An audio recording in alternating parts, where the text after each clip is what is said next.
one more crossover essay, because the more essays you work, the better you understand the law and the more prepared you are for the bar exam. If you'd been on this bar, when you turned the page, you would have seen 3 calls of the question. The first one said, was the state court's denial of Diane's neighbor's application for a permanent injunction correct? Discuss. Do not address substantive property or riparian rights.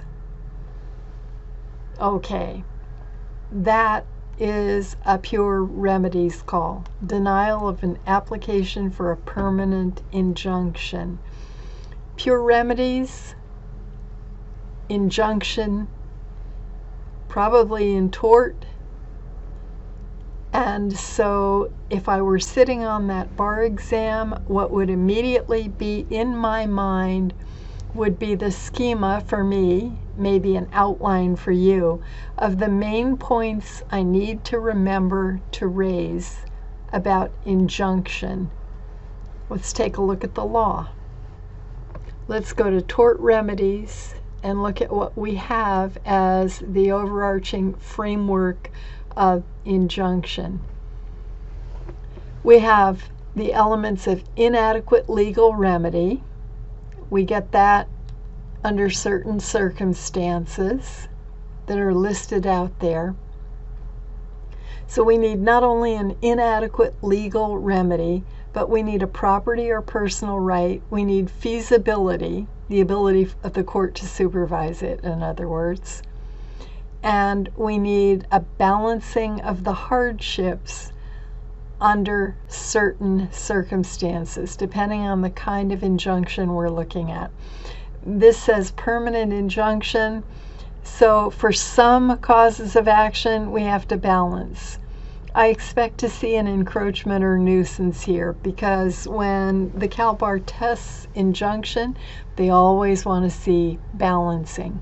And the other thing you need is not to have any effective defenses.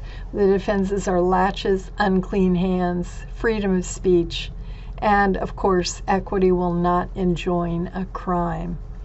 That's my law for injunction. So with that structure in mind, let's go back to the facts and see what the second call is. Second call says, was the federal court's denial of Paul's application for a permanent injunction correct? Paul's application. First one is Diane's neighbor's application. Now we've got Paul's application. Both are about denial of a permanent injunction. Is this also remedies? If so, there has to be something really different about it. But maybe it's not remedies. Maybe this is something else, and I just don't know yet. Call 3 says, did lawyer commit any ethical violation when she called 911? Discuss. And of course, the instruction in that call to answer according to both California and ABA authorities. So that's a pure PR call. And again, like the one that I covered most recently, I need to leave a good 15 minutes for that PR call. Don't shortchange that call. All right, so pure remedies in call 1, PR in call 3, call 2 maybe pure remedies, maybe something else. Go up to the facts. Let's see what we've got here. It says Diane owns a large country estate to which she plans to invite economically disadvantaged children for free summer day camp. In order to provide the children with the opportunity to engage in water sports, Diane started construction to dam a stream on the property to create a pond. Neighbors downstream who rely on the stream to irrigate their crops and to fill their wells immediately demanded that Diane stop construction. Diane refused. Yeah, now we can see why call 1 said do not discuss property or riparian rights. Okay, 6 months into the construction, when the dam was almost complete, the neighbors filed an application in state court for a permanent injunction ordering Diane to stop construction and to remove the dam. Notice it says 6 months into the construction. When they give you a time frame, you want to use that in your analysis. Does this go to a defense like latches? They waited 6 months. The dam was almost complete before they filed. We need to use that fact in the analysis. They asserted causes of action for nuisance and for a taking under the United States Constitution. After a hearing, the state court denied the application on the merits. The neighbors did not appeal the ruling. So we have a final decision on the merits in this case. So we have the structure of the law in our heads. We need an inadequate legal remedy. What am I going to argue here? Well, I'm probably going to say that it's an ongoing harm and that it's an irreparable injury for those neighbors. They're going to lose their water supply, and no amount of money can compensate them for that and for the ongoing nature of the harm. We need feasibility of enforcement. You need to talk about a mandatory injunction versus a negative injunction here. You need to worry about the balancing. Notice they gave you a nuisance cause of action, which means that you need to balance the hardships. What's the hardship to the plaintiffs if the injunction is wrongfully denied? What's the hardship to the defendant if the injunction is wrongfully granted? Balance those hardships using these facts. And then deal with the issue of defenses like latches, because they gave you a time frame here, a 6-month time frame. But the neighbors didn't wait 6 months to take any action. They immediately demanded that the construction stop, and they're not required to file in court as their first action. So that's the kind of analysis I would do under latches. And of course, you use all those facts about what Diane is trying to do for underprivileged children and the loss of their livelihood farming for the neighbors to balance those hardships. Okay, what do we have next? Thereafter, Paul, one of the neighbors and a plaintiff in the state court case, separately retained lawyer and filed an application for a permanent injunction against Diane in federal court, asserting the same causes of action and requesting the same relief as in the state court case. Personal jurisdiction, subject matter jurisdiction, and venue were proper. They're telling you don't talk about those. The federal court granted Diane's motion to dismiss Paul's federal court application on the basis of preclusion. Preclusion, this is call 2. They're asking us about preclusion, so call 2 is pure civil procedure. So we have a 3-way crossover here: remedies, civil procedure, and professional responsibility. What do we know about preclusion? Well, first of all, we know that there are 2 kinds. There's issue preclusion and claim preclusion. One requires the same parties in both lawsuits. The other one does not. So what do we have as the 2 lawsuits here? The first lawsuit, and this all goes to call 2, the first lawsuit is Neighbors v. Diane. The second lawsuit is Paul v. Diane. We know that the first lawsuit resulted in a final judgment on the merits in Diane's favor. We'll come back to this. Infuriated with the ruling, Paul told lawyer, "If the court can't give me the relief I'm looking for, I'll take care of Diane in my own way, and that dam too." Unable to dissuade Paul, and after telling him she would report him, his threatening comments to criminal authorities, lawyer called 911 and, without identifying herself, told a dispatcher that someone is on his way to hurt Diane.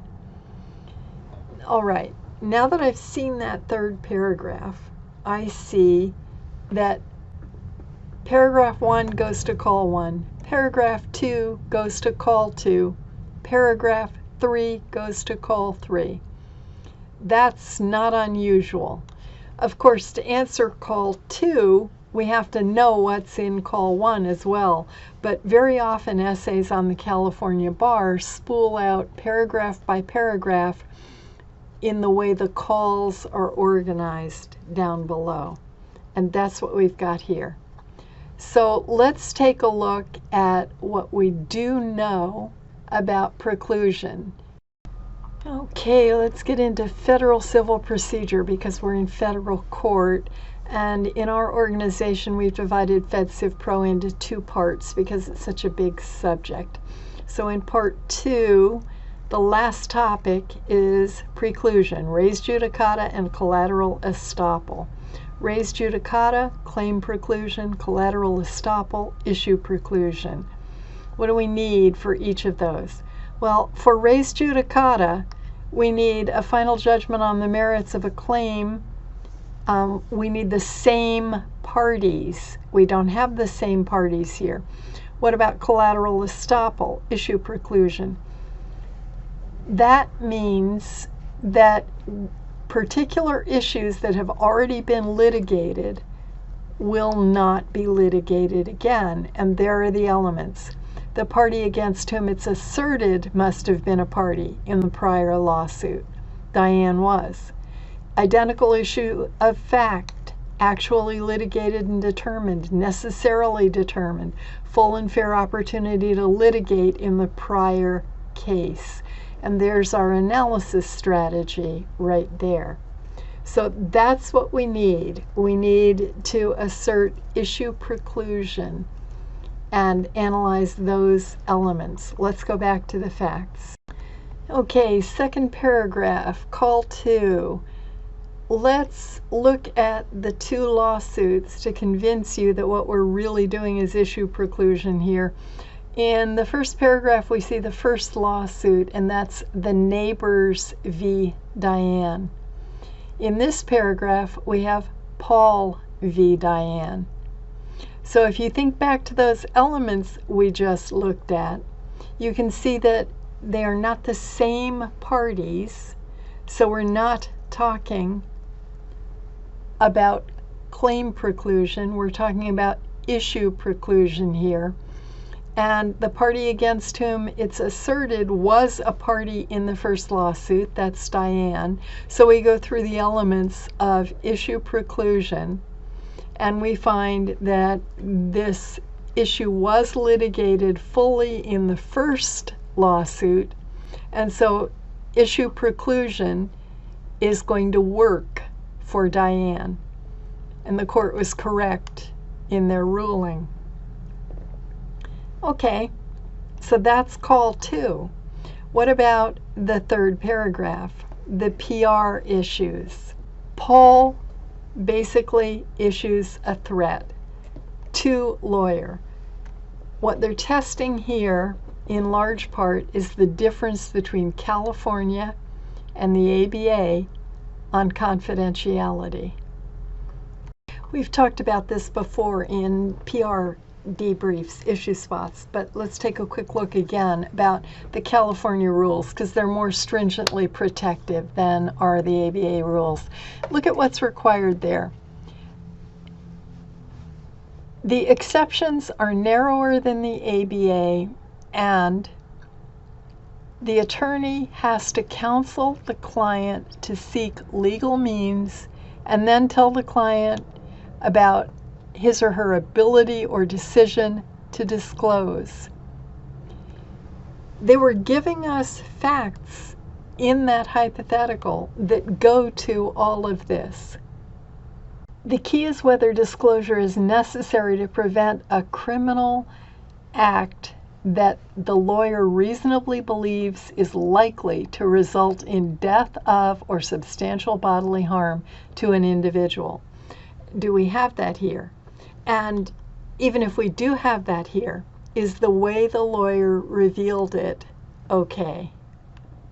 So you have to analyze whether that statement by Paul, that I will take care of Diane in my own way and that damn too, is a significant enough threat for the lawyer to reasonably believe that there will be serious bodily injury or death.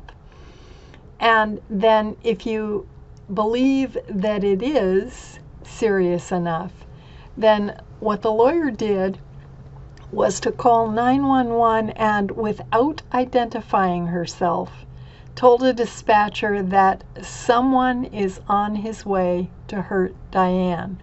So making an anonymous phone call.